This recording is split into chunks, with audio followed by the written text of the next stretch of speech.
Explain to us, why do you think that the 2008 financial crisis happened? I'll do that. Can I do something first? Thank all of you for being here. I'd like to thank one of my contributors who's with us tonight. Vikram, are you hiding behind a pole? Vikram Mancharamani wrote one of the most interesting chapters in the book.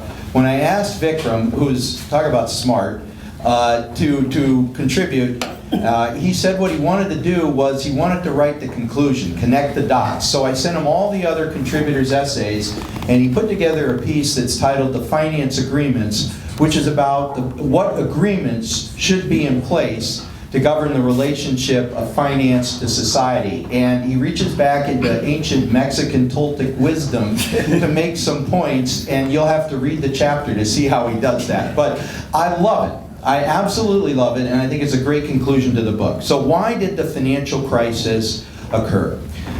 You have had more people writing about that subject.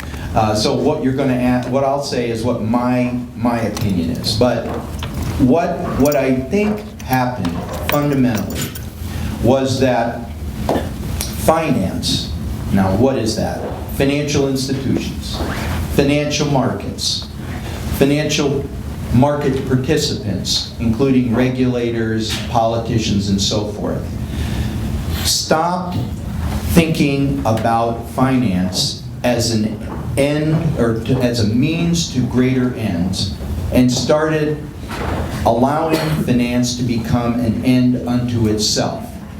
And the proof point in all of that is that the financial sector as a percentage of GDP doubled in size in the early 2000s, 1990s and 2000s. So they call that financial deepening. It just means that the financial sector became much larger than it had historically been. And the reason for that wasn't, in my opinion, that it was adding more value to the economy in the world. It's that it was employing leverage to swell itself in size and getting involved in activities that ultimately weren't about helping real people in real markets in the real world do real things better. It was about enriching institutions and shareholders in management of and in financial institutions. So once you do that, once you unhook finance from the real world, all sorts of bad things happen. And yeah, we could go on forever on that one question, but to me, fundamentally, that's what happened.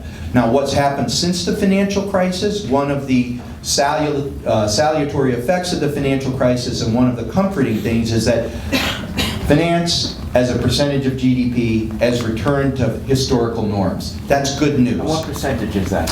I think it's about 15%. Vikram might know. 15% of GDP in normal terms. It grew to 25% in the years leading up to the financial crisis. Vikram, I'm going to put you on the spot. What was it during Mexican early times?